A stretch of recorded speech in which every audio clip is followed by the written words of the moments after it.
Forum Purnawirawan TNI temui Try Sutrisno, bawa bukti untuk makzulkan Gibran.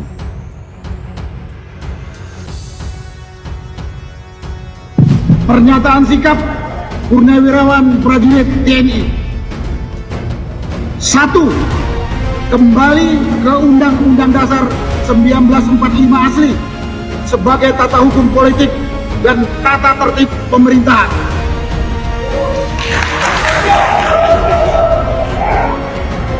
2. Mendukung program kerja Kabinet Merah Putih yang dikenal sebagai Asta Cita, kecuali untuk kelanjutan pembangunan IKN.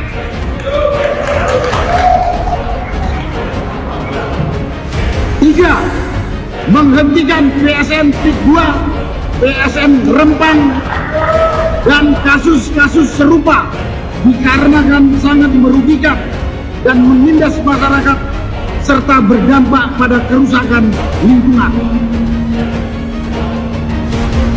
4. Menghentikan tenaga kerja asing Cina yang masuk ke wilayah NKRI dan mengembalikan tenaga kerja asing Cina ke negara asalnya.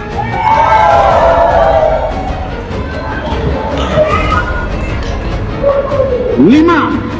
Pemerintah wajib melakukan penertiban pengelolaan pertambangan yang tidak sesuai dengan aturan dan Undang-Undang Dasar 1945 Pasal 33 Ayat 2 dan Ayat 3. 6.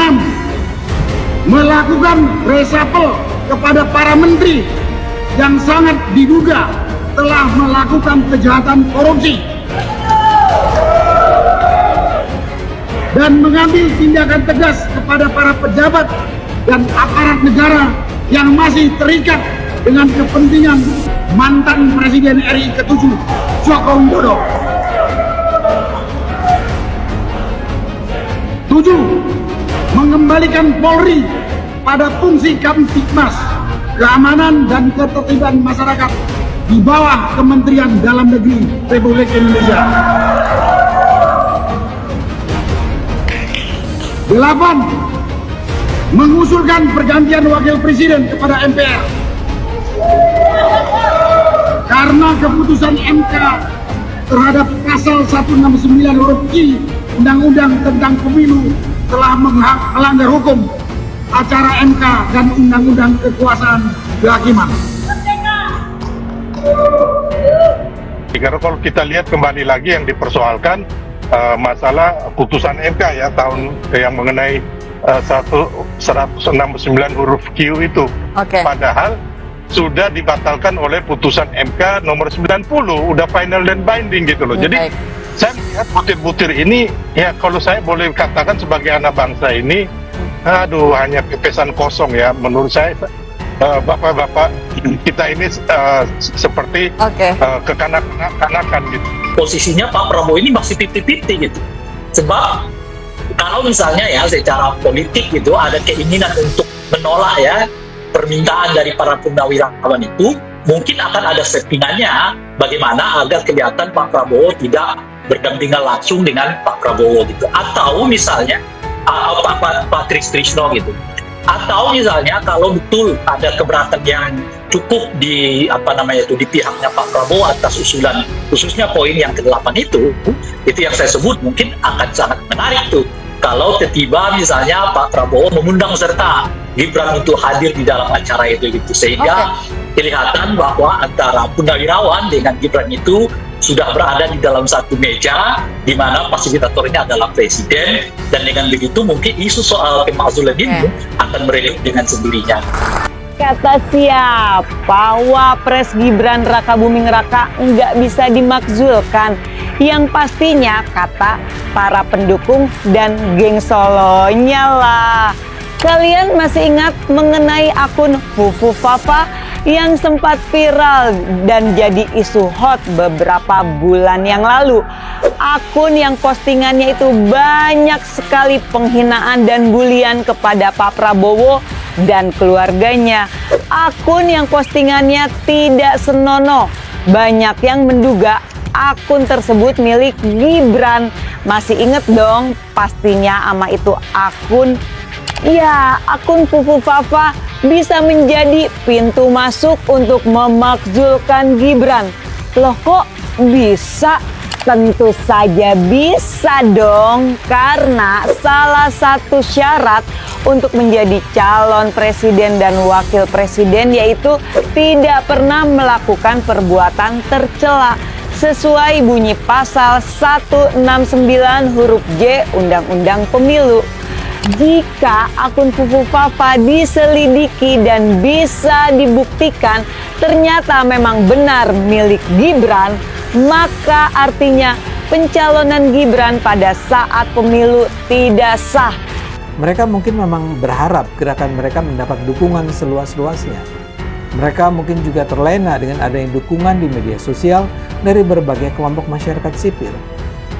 Persoalannya, apa yang mereka tuntut pada dasarnya adalah gugatan yang tidak masuk akal. Dan karena itu kecil sekali kemungkinan akan ada pihak-pihak yang bersedia berjalan bersama mereka.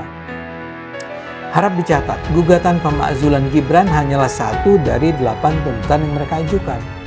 Yang nomor pertama dari 8 tuntutan adalah kembali ke Undang-Undang Dasar 1945 asli. Bila Anda menyaksikan podcast Bocor Alus yang dilakukan Tempo, Anda akan menemukan bahwa para wartawan Tempo justru menyerang upaya kembali ke UUD 45. Ini tentu adalah sebuah pandangan yang sangat logis. Mantan Wakil Presiden Tri Sutrisno, Jenderal TNI Purnawirawan Tri Sutrisno itu merestui para purnawirawan TNI untuk segera mengirim surat ke DPR yang berisi 8 aspirasi dari para purnawirawan TNI. Poin yang ke-8 itu yang menimbulkan kehebohan karena ini adalah desakan dari para purnawirawan agar MPR itu segera memakzulkan Wakil Presiden Gibran Rakabuming. Situasi ini jelas membuat Jokowi itu menghadapi 2 front pertempuran sekaligus. Yakni pertempuran pertama itu berkaitan dengan ijazah palsunya, dugaan ijazah palsunya, dan yang kedua ini soal pemakzulan dari Gibran Rakabuming. Dan saya kira ini nggak bisa dianggap main-main dari kasus ini karena yang menyampaikan adalah para purnawirawan TNI dan itu direstui sepenuhnya oleh Jenderal Tri Sutrisno. Tentu saja kalau kita melihat dinamika politik yang berlangsung pasca pembacaan sikap dari para purnawirawan itu kan kita tahu bahwa situasinya sedang tidak berpihak pada Joko Widodo. Kalau mahasiswa lagi demo, bilangnya ada yang menunggangi.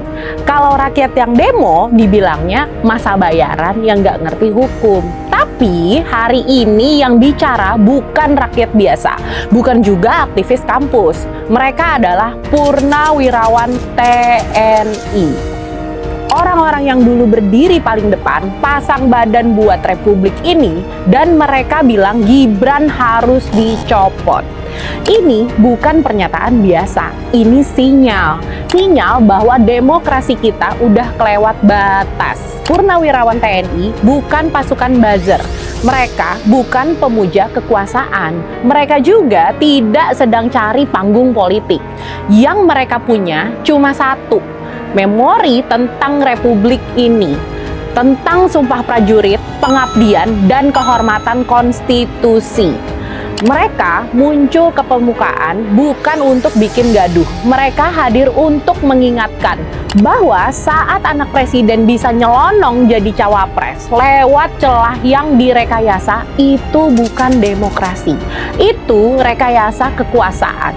Masalahnya bukan pribadi Gibran. Masalahnya adalah jalur yang ditempuh Gibran. Kita semua tahu, tanpa keputusan MK yang dilanggar etik itu, Gibran nggak akan sampai ke panggung Pilpres. Dan yang menyedihkan adalah semua lembaga hukum tahu itu salah. Tapi nggak ada yang berani bilang stop.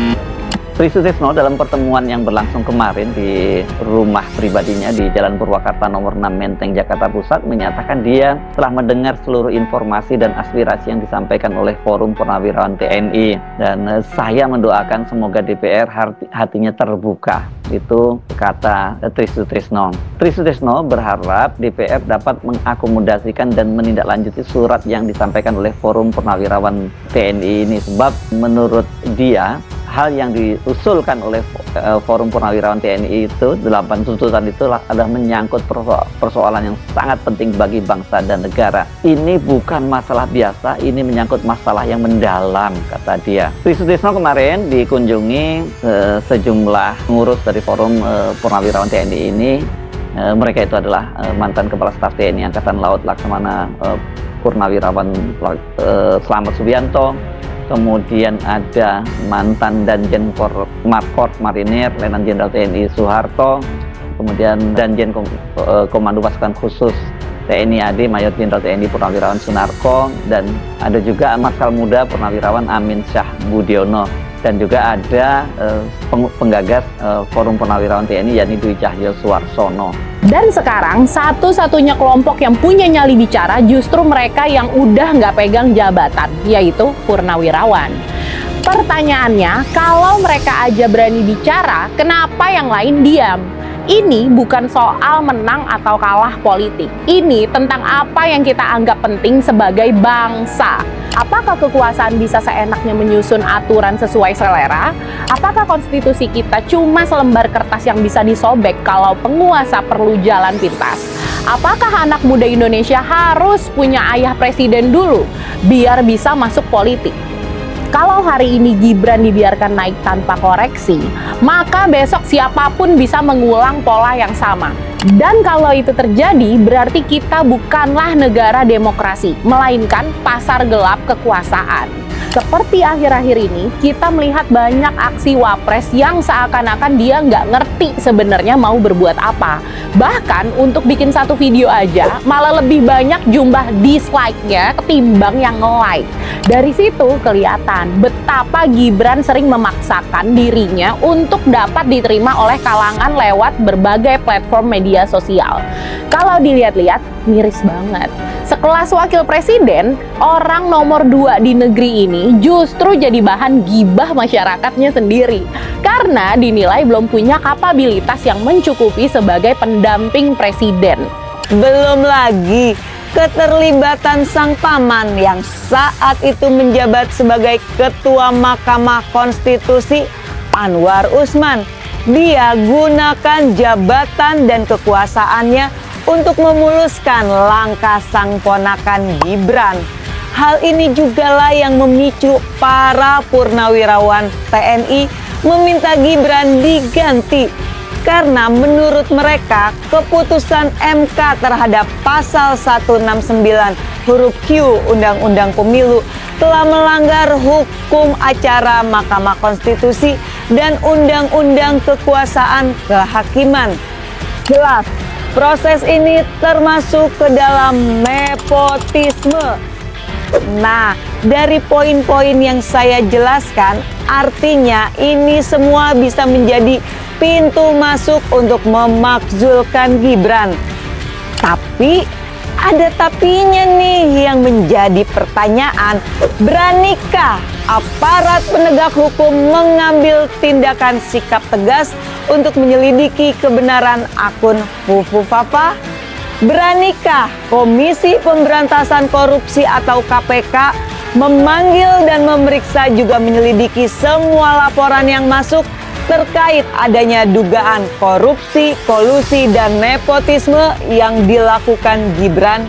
Kemarin pada puncak Hari Buruh Nasional di Monas seharusnya menjadi momen unjuk gigi bagi Presiden beserta sang wakilnya di hadapan ribuan massa buruh dari berbagai daerah.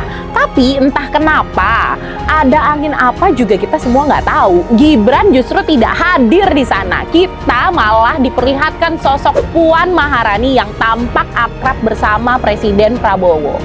Bukannya itu momen penting ya? Atau jangan-jangan Mas Gibran kemarin belum kelar bikin kontennya? Oh ya, jangan lupa, ada yang masih kangen main ke Jakarta. Mungkin karena udah jarang tersorot. Alhasil bapaknya Mas Gibran ini jauh-jauh datang dari Solo ke Polda Metro buat bikin laporan atas kasus tuduhan ijazah palsu. Yang kayak gini-gini tuh sebenarnya biar apa sih? Kenapa nggak dari dulu dibuktikannya? Kenapa baru sekarang mau repot-repot ngurus kasus beginian, Pak? Kangen disorot kamera ya, Pak? Mending ikut bikin konten bareng anaknya aja. Siapa tahu yang dislike makin banyak. Ampun deh, Pak. Nggak anak, nggak bapak, sama-sama rumpi ya, say. Oke, bicara soal poin tuntutan pencopotan Gibran, tuntutan tersebut ditunjukkan kepada Majelis Pemusyawaratan Rakyat atau MPR. Sebagai lembaga tertinggi perwakilan rakyat, jadi para purnawirawan TNI menilai bahwa keberadaan Gibran sebagai Wakil Presiden Republik Indonesia diduga syarat akan pelanggaran terhadap hukum acara di Mahkamah Konstitusi dan kekuasaan kehakiman dalam proses pencalonan di pemilihan presiden 2024 yang lalu. Itu sebabnya MPR harus merespon sikap para purnawirawan TNI ini. Karena kalau MPR tidak merespon tuntutan ini dengan bijak, maka bisa dikatakan MPR telah gagal menjadi pengamanan konstitusi. Mungkin Gibran tidak akan dicopot begitu saja. Kita semua tahu betapa kuat tembok kekuasaan yang melindungi dia. Tapi ini bukan soal hasil, ini soal sikap patriotisme para purnawirawan. Bahwa yang salah tidak boleh dibenarkan. Jika ada yang melenceng harus segera diluruskan. Kalau purnawirawan TNI udah ambil sikap, maka kita harus mulai berpikir, apakah nahkoda yang membawa kapal besar Indonesia ini sudah tahu mau ke arah mana bangsa ini dibawa? Politikus Partai Solidaritas Indonesia atau PSI Ade Armando menilai Gibran Rakabuming Raka layak disebut sebagai wakil presiden terbaik sepanjang sejarah Indonesia. Menurut Ade, penilaian terhadap Gibran tidak seharusnya dikaitkan dengan statusnya sebagai putra Presiden ke-7 RI Joko Widodo. Sebab menurutnya, Gibran justru menjadi faktor utama yang meningkatkan elektabilitas Prabowo Subianto dalam pemilu 2024. Selain itu, dia menilai Gibran sudah memperlihatkan kapasitasnya lewat pencapaian dan performa yang ia tunjukkan.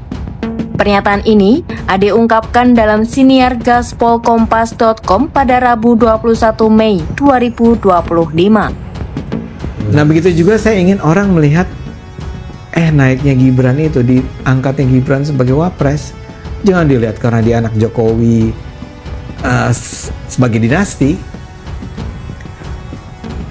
Gibran itu adalah faktor yang menaikkan suaranya Pak Prabowo. Ya. Dan dia itu sudah menunjukkan achievement dia selama ini. Performance dia menurut saya mungkin the best wakil presiden yang ada saat dalam sejarah kita nih. Ade menilai Gibran telah menunjukkan sejumlah pencapaian yang signifikan, termasuk kemampuan komunikasinya yang dinilai efektif melalui media sosial. Selain itu, ia juga memuji penampilan Gibran saat debat calon wapres melawan Mahfud MD yang menurutnya menunjukkan kapasitas dan kecerdasan Gibran dalam menyampaikan gagasan. Ia pun menilai gaya Gibran yang kerap dinilai tidak lazim seharusnya tidak menjadi alasan untuk meremehkan. Tapi Anda bisa menangkap kualitas dia dari celetukannya, dari apa yang dia sampaikan, dari hal-hal yang barangkali nampak kecil di mata orang lain, tapi sebetulnya buat kita yang bisa menilai kualitas orang kan itu besar. Orang ini keren, anak ini pinter. Oke. Kalau aja dia dikasih kesempatan lebih, dia mungkin bisa menjadi seseorang. Ini pasti sebuah candaan. Ini pasti sebuah humor satir yang tajam. Mengatakan Gibran sebagai wakil presiden terbaik sepanjang sejarah sungguh sebuah penghinaan terhadap akal sehat. Ini penghinaan terhadap sejarah itu sendiri. Mengatakan hal yang mustahil. Mengatakan hal yang mustahil kalau Gibran adalah wakil presiden terbaik sepanjang sejarah mungkin adalah sebuah ungkapan yang sesungguhnya meremehkan kemampuan dari Gibran sendiri. Nggak ada orang yang berakal sehat, nggak ada orang yang pakai logika yang bisa mengatakan kalau Gibran lebih baik dibandingkan pahlawan proklamasi Bung Hatta, Sri Sultan Hamengkubuwono ke-9, wartawan dan diplomat ulung Adam Malik, B.J. Habibie, dan lain sebagainya. Makanya, orang yang sampai mengatakan kalau Gibran adalah wakil presiden terbaik sepanjang sejarah, ini harus kita anggap sebagai bercanda. Ini sungguh bercanda yang sangat lucu dan mestinya sukses membuat kita semua tertawa sampai terpingkal-pingkal. Orang yang sampai mengatakan kalau Gibran adalah wakil presiden terbaik sepanjang sejarah, tentunya adalah seorang sangat humoris. Dia humoris sejati. Tapi mungkin juga dia sesungguhnya seorang provokator ulung. Dia seorang provokator sejati. Sebab entah disadari atau tidak, memberikan pernyataan konyol kalau Gibran adalah wakil presiden terbaik sepanjang sejarah di tayangan yang punya reputasi tinggi seperti di Kompas TV. Ini seperti sebuah tantangan di siang bolong yang justru bakal memancing publik buat benar-benar membanding-bandingkan Gibran dengan semua capres yang menjabat sebelum dia, terutama membandingkan dengan sang proklamator, orang yang sangat cerdas, pemberani, dan bersih dari korupsi, yakni Muhammad Hatta. Forum Purnawirawan Prajurit FPP TNI menyambangi kediaman mantan Wakil Presiden Try Sutrisno di Jalan Purwakarta Nomor 6, Menteng, Jakarta Pusat pada Jumat, tanggal 30 Mei tahun 2025. Pantauan Tempo di lokasi nampak hadir mantan Komandan Jenderal Komando Pasukan Khusus Mayor Jenderal Purn Sunarko, dan beberapa pengurus Forum Purnawirawan TNI. Mereka membawa map biru yang akan diserahkan kepada Try Sutrisno. Isinya bukti dan kajian dari 8 poin tuntutan kami, kata salah satu penggagas FPP TNI, Dwi Cahyo Suwarsono kepada Tempo di kediaman Try Sutrisno, siang ini. Pada pertemuan kali ini, dia menjelaskan, FPP akan meminta persetujuan Try Sutrisno sebagai salah satu purnawirawan yang turut menandatangani tuntutan Forum Purnawirawan TNI. Namun, dia belum berkenan untuk menjelaskan rinci ihwal bukti seperti apa yang dibawa ke hadapan Try dalam rangka mengusulkan pemakzulan Gibran Rakabuming Raka dari jabatan Wakil Presiden. Setelah beliau Try Sutrisno membaca dan menandatangani, maka surat akan segera diberikan ke DPR, ujar dia. Forum Purnawirawan TNI, kata dia, telah merangkum kaidah dan alasan-alasan yuridis dalam surat permohonan usulan kepada legislator. Mereka menilai diperlukan pemeriksaan kembali proses pencalonan Gibran menjadi wakil presiden. Menurut Dwi, pemeriksaan kembali penting dilakukan guna mengetahui dan memastikan apakah proses pencalonan putra sulung mantan presiden, Joko Widodo, itu dilakukan sesuai dengan ketentuan yang diatur dalam Undang-Undang tentang Kekuasaan Kehakiman. Disertakan beberapa bukti perlakuan akun media sosial @fufufafa yang terindikasi milik Gibran, ujar Dwi. Staf khusus Wakil Presiden Gibran, Tina Talisa, belum menjawab pesan Tempo yang meminta tanggapan ihwal rencana Forum Purnawirawan TNI yang akan mengusulkan rencana pemakzulan Gibran ke DPR dan MPR. Hingga laporan ini dipublikasikan, pesan yang dikirim melalui aplikasi perpesanan WhatsApp itu hanya menunjukkan notifikasi 2 centang abu, alias hanya terkirim saja. Sebelumnya, selain menuntut pemakzulan Gibran, Forum Purnawirawani juga menuntut hal lainnya seperti mengembalikan tata hukum dan pemerintahan sesuai dengan amanat UUD 1945, mendukung program kerja Kabinet Merah Putih terkecuali mega proyek IKN. Kemudian, menghentikan proyek strategis nasional PIK 2, Rempang Eco City, proyek yang merugikan masyarakat dan lingkungan, serta menghentikan dan mengembalikan tenaga kerja asing ke negara asalnya. Lalu, pemerintahan Prabowo juga wajib melakukan penertiban pengelolaan pertambangan yang tidak sesuai aturan dan Undang-Undang Dasar, melakukan reshuffle kabinet terhadap menteri yang terlibat tindak kejahatan hingga memiliki loyalitas ganda, serta mengembalikan fungsi kepolisian sebagai keamanan dan ketertiban masyarakat di bawah naungan Kementerian Dalam Negeri. 8 butir tuntutan itu telah ditandatangani oleh 103 jenderal, 73 laksamana, 65 marsekal, 91 kolonel, serta diketahui langsung mantan Wakil Presiden Jenderal Purn Try Sutrisno. Mayor Jenderal Purn Sunarko yang membacakan pernyataan sikap itu mengatakan, seluruh tuntutan yang dinyatakan FPP TNI adalah suara dan keresahan yang dihimpun dari prajurit dan masyarakat sipil. Menurut dia, dalam proses pencalonannya menjadi wakil Prabowo, Gibran telah melakukan pelanggaran terhadap ketentuan hukum beracara di Mahkamah Konstitusi dan kekuasaan kehakiman. Tuntutan kami murni suara hati, kata Sunarko saat dihubungi Tempo, Jumat, tanggal 2 Mei tahun 2022.